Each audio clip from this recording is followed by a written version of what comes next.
Bienvenue à toi sur ma chaîne Les Aventures Vertes de Sophie. Alors aujourd'hui j'avais envie de partager avec toi au sujet d'un soin ayurvédique qu'on appelle Udvartana. Udvartana, c'est un soin qui va contraster avec tous les autres soins qu'on a l'habitude peut-être de découvrir ou d'entendre parler, puisque c'est un soin en fait qui est à sec, c'est-à-dire qu'on ne va pas y adjoindre en fait de matière grasse, on va juste prendre des poudres d'épices et des poudres de plantes dans laquelle on va, qui vont être en fait vraiment réalisées sur mesure en fonction des besoins de la personne, de ses déséquilibres. Juste après, je vais t'emmener avec moi en cuisine pour te montrer un petit peu comment on peut faire un soin Udvartana maison. Et c'est un soin qui est génial justement pour décongestionner, c'est-à-dire qu'il va vraiment aider à réduire le dosha kapha. Donc si tu ne sais pas ce qu'est kapha, j'ai fait une vidéo sur le dosha kapha, je te mettrai la vidéo juste là pour que tu puisses aller voir exactement de quoi il en retourne. Donc ça réduit énormément kapha, ça décongestionne la lymphe, c'est aussi parce qu'en fait on va la faire toujours du pied vers la tête pour remonter la lymphe vers le cœur. On vient toujours des extrémités qu'on ramène en fait vers le cœur. Comme un peu un drainage lymphatique, ça va avoir les mêmes propriétés. Et ça va venir également donc éliminer tout ce qui est toxine qui va remonter en fait par le mouvement de frottement. On va créer de la sudation au niveau du corps. Et cette sudation, cette sueur va ressortir par les pores de la peau et ça va venir se faire capturer par la poudre de plante, les différentes poudres qu'on va pouvoir utiliser pour Udvartana. Donc c'est ce que ça fait et ça vient bien évidemment stimuler la lymphe donc sur les zones du corps qui sont dédiées. Donc c'est très bon pour équilibrer justement les glandes sudoripares. Ça va aider donc pour tout ce qui est problématique de foie comme l'obésité, mais aussi tout ce qui est en fait mauvaise absorption parce que tout ce qui est lié aux toxines, qu'elles soient émotionnelles ou physiques, Udvartana va aussi travailler dessus, va justement enlever l'excédent, va aider aussi au niveau du feu digestif parce qu'on va le faire aussi sur le ventre, donc on va l'appliquer sur le ventre, et ça va aider justement à stimuler tout simplement, à stimuler Agni, le feu digestif, et à évacuer les toxines par un des malas, c'est-à-dire un des déchets du corps qui est la sueur, qui est Sveda, la sueur. Donc en Ayurveda, il y a 3 types de déchets, il y a Sveda, donc la sueur, mais on a aussi les urines, Moutra et les selles. Donc ça va agir sur l'un de nos déchets que l'on évacue naturellement, qui est la sueur. C'est très bon également pour tout ce qui est peau sèche. Donc il y a beaucoup de personnes qui me demandent à chaque fois, mais est-ce que ça n'assèche pas la peau? Est-ce que ça agresse pas Vata au niveau de la peau? Alors au contraire, en fait, ça va enlever toutes les peaux mortes. Moi, je me souviens, je l'ai appris d'ailleurs en Inde. Je l'ai appris dans 2 endroits différents. Donc, c'est pour vous dire, je l'ai appris dans le nord de l'Inde et dans le sud de l'Inde avec 2 médecins différents. Et ils ont été catégoriques là-dessus. C'est que au niveau de la peau, il n'y a aucun problème parce que ça vient vraiment améliorer ce qu'on appelle Ranjakapita, c'est-à-dire l'éclat de la peau, si on peut dire comme ça, l'expression de la beauté de la peau. Ça va améliorer le lustre et d'ailleurs pour tout ce qui est problématique de peau, on l'utilise également, on peut l'utiliser donc soit bien évidemment en local comme on le ferait comme un gommage, mais ça vient aider aussi d'ailleurs à améliorer la cicatrisation de la peau. Donc c'est un soin qui va apporter beaucoup de stabilité au niveau du mental et du corps, qui va aussi enlever les excès de lourdeur, de léthargie, de fatigue, de tamas aussi quand on est beaucoup dans la lourdeur mentale, par exemple tout ce qui est dépression, etc. C'est aussi un soin qu'on va pouvoir donner pour ça, pour enlever tout ce qui est lourdeur mentale et corporelle et donc drainer la lymphe, rétablir le poids idéal de la personne et la bonne circulation du sang ou tout ce qui est problème de mouvement qu'on appelle Vyanavata. Ça va également aider à restaurer l'équilibre des mouvements des fluides du corps, donc tout ce qui est rétention d'eau par exemple. Alors pour réaliser Udvartana, comment est-ce qu'on fait? Déjà, on va prendre une première base qui est essentielle, qui est la farine de pois chiche. Ça va vraiment constituer la base de notre mélange. Elle est très intéressante parce que elle est justement... alors, elle est un peu grasse. Quand on l'utilise, on voit que c'est un petit peu gras à l'intérieur. Donc, ce qui fait qu'elle n'est pas si desséchante que ça. Ouh là là, c'est dur à dire au niveau de la peau. Mais elle est suffisamment pour justement assécher et absorber les déchets qui vont ressortir par la peau. Mais ça n'est pas le seul élément. Vous allez pouvoir aussi y adjoindre des épices. Là, j'ai pris un exemple, ça peut être de la poudre de gingembre, mais vous allez pouvoir également utiliser du curcuma ou alors du poivre ou du pipali. Ça peut être des graines de moutarde, de la poudre de graines de moutarde par exemple, que vous allez piler au préalable ou hacher pour en faire comme un masala finalement. Voilà, ça va être un petit peu les épices aussi qui vont vous aider par rapport à vos problématiques principales que vous pouvez avoir au niveau de votre corps. Sinon, vous pouvez utiliser aussi des plantes comme par exemple de la tulsi. Vous avez également le triphala qui est très facile à utiliser. Vous avez l'amla aussi qui est très facile également, l'aritaki. Enfin, il y a pas mal de... Il y a pas mal en fait de mélanges. Alors moi, le médecin indien m'avait écrit un mélange justement sur une feuille. Il m'avait mis donc du triphala, du neem. On a la poudre de moustak. Et alors après, ça va être des poudres un petit peu plus compliquées à trouver. On a la poudre de réglisse aussi d'ailleurs qui est très utilisée. La poudre de rose. Et puis les autres poudres, c'est des poudres ayurvédiques qu'on peut pas utiliser, qu'on peut pas trouver en tout cas facilement en France. Donc pour que ça soit plus concret et plus parlant pour vous, on va aller en cuisine pour vous montrer comment on fait.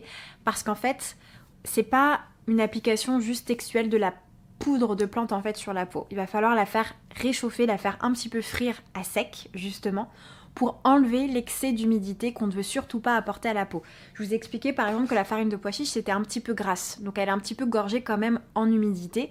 Donc tout ça il va falloir qu'on la fasse évaporer, ça peut prendre, alors je sais que nous on la faisait chauffer vachement de temps en Inde, c'était entre 30 à 45 minutes, mais là on va faire quelque chose d'assez express. Et pour les personnes qui peuvent souffrir d'un excès de vata en plus, on peut rajouter du buttermilk. Alors si vous ne connaissez pas le buttermilk, je vais vous mettre aussi le lien de la vidéo juste là. Vous allez pouvoir regarder. Alors c'est un buttermilk adapté à l'Occident, puisque chez nous on ne peut pas facilement battre le yaourt ou battre le lait comme on le ferait en Inde. C'est compliqué, puis il faut avoir des journées devant soi, ce qui n'est pas évident dans notre organisation de tous les jours.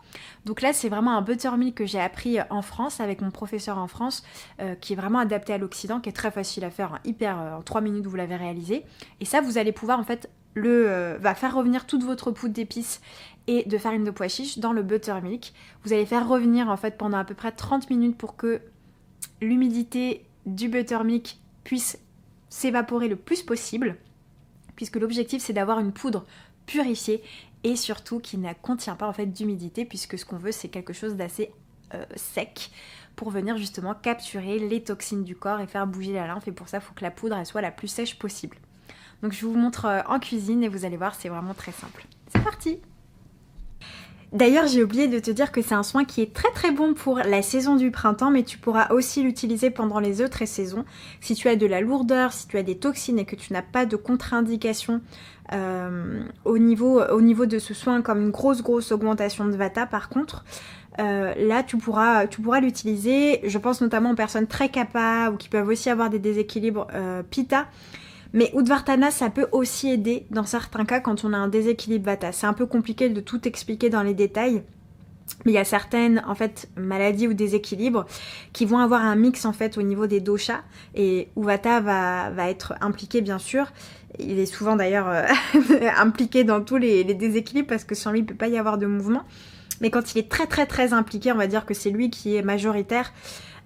Là il va falloir faire attention, mais s'il y a du kapha qui est impliqué par exemple ou du pitta, on va pouvoir utiliser ce soin sans aucun souci. En fonction bien sûr du déséquilibre en question et de l'avis de ton praticien ayurvédique. Donc pour ce soin tu vas avoir bien évidemment besoin de farine de pois chiche. Et puis je vais faire un petit peu mon mélange, là par exemple pour une personne vata ou pour une personne kapha, ce mélange va très bien convenir. Par contre si tu es pitta ou que tu as un déséquilibre pitta, ça va pas forcément être pour toi ce type de mélange. Tu vas pouvoir changer par exemple le gingembre par du curcuma notamment, ou de la poudre de rose si tu as à la maison. Donc là on va prendre de la poudre de gingembre. On va prendre du triphala également qui est tridoshique, donc qui va convenir à tout le monde, qui est très bon aussi pour les toxines, les toxines du corps, la lourdeur, les problématiques digestives. On va pouvoir aussi venir jouer dessus au niveau de la peau. Et de la tulsi également qui est très bonne aussi pour la digestion. Donc il faut savoir qu'on a un agni au niveau de la peau, ça s'appelle un feu digestif. Et donc l'Udvartana va aider justement à ce qu'on assimile mieux et à booster ce type de feu digestif qui est situé dans le système tégumentaire, et qui va donc aussi jouer sur la digestion globale au niveau émotionnel et physique. Ça c'est très important parce qu'on est vu selon l'Ayurveda comme une globalité avec différents feux digestifs. Je vous ai fait d'ailleurs une vidéo sur Agni, mais il faut vraiment que je vous en refasse une sur tous les types de feux digestifs. Ah oui, autre chose à vous dire, vous allez avoir besoin d'un récipient. Faites attention à ce qu'il soit en bois, donc là comme c'est le cas pour moi, ou en verre, mais évitez le plastique parce que ça va interférer en fait sur l'énergie de vos poudres. Donc voilà, prenez quelque chose de plutôt naturel. ou en céramique ou en terre, il n'y a aucun souci. Donc veillez à ce qu'il n'y ait pas d'eau à l'intérieur de votre casserole. Là moi je l'ai lavé, donc il reste un petit peu d'eau que je vais venir faire sécher au feu pour éviter justement d'en ajouter. Donc pour les quantités, on va venir un petit peu faire selon aussi votre taille, votre poids. Alors juste pour référence, moi je vais utiliser donc à peu près un verre de farine de pois chiche. Voilà, à peu près, hein. J'ai mis un tout petit peu moins parce que ça suffit, il y en a quand même pas mal. Et je vais venir mettre ma farine dans ma casserole. Ensuite, je vais venir ajouter mes plantes. Donc je vais mettre à peu près 2 cuillères à soupe de tulsi. 1 cuillère à soupe de poudre de gingembre. Si vous êtes capable, vous pouvez, ou d'ailleurs Vata, vous pouvez tout à fait en mettre 2. Moi je vais en mettre qu'une seule parce que, étant Pitta dominant, on va éviter d'allumer trop le feu. Et pour le Triphala, je vais mettre, ça c'est à peu près l'équivalent de 2 cuillères à soupe qu'il me reste au niveau de mon sachet. De toute façon, je vais tout mettre. Hop. Voilà, vous pouvez tout à fait mettre 2 cuillères à soupe, il n'y a aucun souci. Voilà, et ensuite, je vous conseille en fait de mélanger avec une cuillère en bois pour éviter qu'il y ait une interférence justement sur l'énergie des matériaux avec la poudre, puisque pour nous en Ayurveda, chaque type de matériau va avoir vraiment un impact en fait sur les doshas. Voilà, et vous allez voir qu'en faisant ça, en fait, ça va constituer des petits grumeaux qu'il va falloir casser. Si jamais vous avez des petits grumeaux de poudre en fait qui se créent, parce que c'est l'humidité qui commence en fait à ressortir au niveau de vos poudres. Vous voyez là les petits grumeaux qui sont en train de se mettre juste là. Ça en fait c'est l'humidité qui ressort de la poudre et qui remonte à la surface. Donc il faut vraiment casser pour que l'humidité puisse sortir. Donc vous pouvez faire ça pendant à peu près 5 à 10 minutes. 10 minutes c'est mieux, histoire d'être sûr. Normalement, voilà, moi j'ai appris qu'il fallait au moins entre 30 à 45 minutes quand on veut vraiment faire de grosses quantités. Là c'est une petite quantité qu'on va faire, c'est pas comme le soin Panchakarma, c'est vraiment comme un automassage. Donc il n'y a pas besoin d'en mettre autant, de le faire autant, c'est pas la même chose. Dans le sens où les quantités ne sont pas pareilles. Plus vous allez faire des quantités élevées, plus vous allez devoir faire chauffer votre poudre longtemps.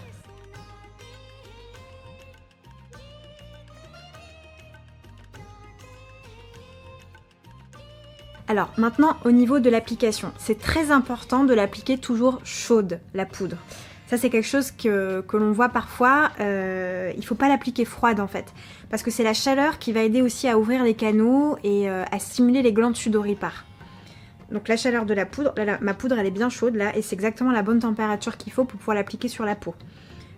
Tiède ou chaude. Normalement sur un terrain un peu plus kapha ça sera chaud. Sur un terrain Pitta ça peut être tiède et sur un terrain Vata ça sera chaud aussi. Voilà, faut pas trop brûler non plus les Pitta. Mais c'est important qu'elle soit chaude pour encore une fois ouvrir les canaux de sudation et permettre aux propriétés, aux principes actifs de rentrer vraiment dans les pores de la peau comme on le ferait tout simplement avec le massage Abhyanga, l'automassage. Bon et bien maintenant je vais vous montrer comment faire et comment l'appliquer. Alors du coup je vais te faire la démonstration. Donc en fait ce qu'il va falloir que tu fasses c'est installer soit un tapis, quelque chose qui ne craigne pas en fait et que tu vas pouvoir facilement laver, sachant qu'il suffit de nettoyer en fait ton tapis, par exemple un tapis de bain, et tu vas voir que ça ne tache pas, il n'y a pas d'huile donc il n'y a aucun souci. Là par exemple j'ai pris un tapis comme ça, tu vois, un petit tapis que j'utilise aussi pour mes massages, où tu vas pouvoir aussi le faire dans la douche si tu as envie. Bon là je vais pas te montrer dans la douche, mais tu peux tout à fait le faire dans la douche, par exemple avant de prendre ta douche ou ton bain, il n'y a aucun souci, ça sera très bien aussi comme ça si tu veux pas en mettre partout. Je suis bien en short pour te montrer comment faire. Je vais te faire une démonstration en fait sur les jambes parce que pour moi c'est ce qui est le plus simple à te montrer, en sachant que tu pourras faire exactement la même chose au niveau de tes bras. Donc toujours comme je t'ai dit, amener la lampe vers le cœur. Tu peux le faire aussi au niveau de la poitrine, tu peux le faire au niveau du ventre, au niveau des fessiers, voilà, au niveau des endroits en fait qui en ont besoin tout simplement. Alors après au niveau du dos etc c'est peut-être un peu plus compliqué. Donc pour tout ce qui est dos, effectivement ça va être un peu compliqué, quoique si tu es un peu souple, tu peux réussir en fait à frotter, tu vois. à frotter. Bon, on va pas te déplacer non plus ton omoplate, mais c'est pas grave au niveau du dos, on va dire que c'est pas vraiment le plus important si tu veux te faire un automassage. Là, c'est vraiment des zones qu'il va falloir que tu fasses faire voilà, lors d'un soin Udvartana par exemple. La première des choses, c'est de prendre donc ta poudre qui est bien chaude, hein, comme on a dit, et tu vas venir en fait commencer par les pieds, donc par le bas. Alors, ce que tu vas faire, c'est que tu vas prendre pas mal de poudre, enfin pas mal de poudre, pas trop non plus, tu vas juste remplir, et tu vas venir en fait frotter, comme avec ton soin, un soin Abhyanga par exemple.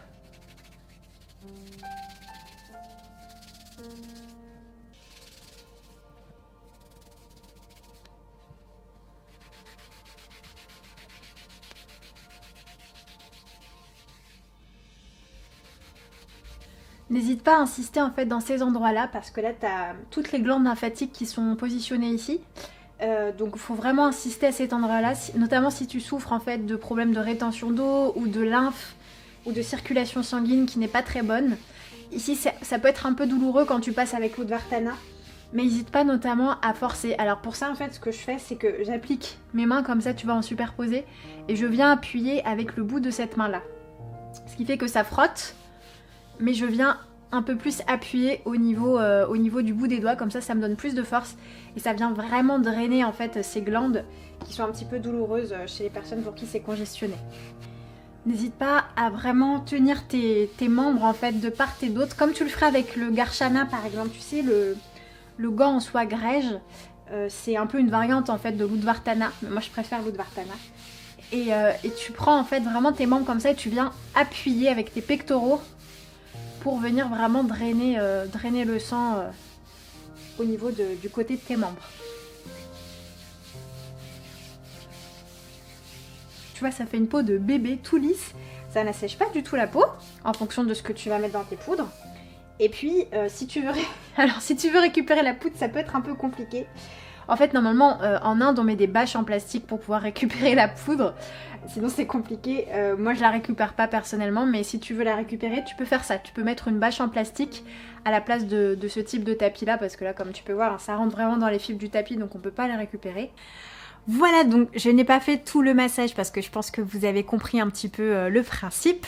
J'espère de tout cœur que cette vidéo vous a plu et vous aura permis de découvrir ce qu'est le soin Udvartana. En tout cas pour pouvoir le réaliser sur vous très facilement de manière autonome. Alors dites-moi en commentaire si vous l'avez réalisé, quel effet ça vous a fait, et aussi si vous avez besoin de mélanges particuliers au niveau des problématiques que vous pouvez avoir. N'hésitez pas à me le demander en commentaire. Alors je ne promets pas de répondre à tout le monde. S'il y a trop de messages par exemple, avec la charge de travail que j'ai en ce moment, je suis pas sûre de répondre à tout le monde. Mais en tout cas je ferai de mon mieux pour pouvoir répondre au maximum de personnes. Il y aura peut-être d'ailleurs des demandes en fait qui vont se répéter. N'hésitez pas à lire dans les commentaires pour voir si j'ai peut-être déjà répondu, si jamais vous avez besoin, je sais pas, par exemple, vous souffrez d'un problématique d'acné, comment vous pouvez faire pour traiter, faire l'Udvartana en local par exemple. Voilà, ça c'est des choses que je pourrais, ou alors si vous avez des problèmes de poids, comment faire également, ça va dépendre aussi de votre constitution, bien sûr, mais il y a quand même des poudres qui vont aider pour ça. Comme celle que je vous ai montré, le triphala par exemple va pouvoir aider, le gingembre va pouvoir aider, le poivre, le curcuma, ça c'est des soins qui pourront aider par exemple pour la prise de poids, pour aider à diminuer le poids justement. Donc voilà, je verrai en fonction de ce que vous me demanderez si c'est possible et j'essaierai de faire peut-être un document pour récapituler quelques mélanges d'Udvartana que je vous mettrai aussi en description de la vidéo. Voilà, n'hésitez pas à liker encore une fois pour me soutenir et à commenter si jamais vous voulez me faire part un petit peu de vos retours par rapport à ce soin. Je vous fais des gros bisous et je vous dis à très vite dans une prochaine vidéo. À bientôt!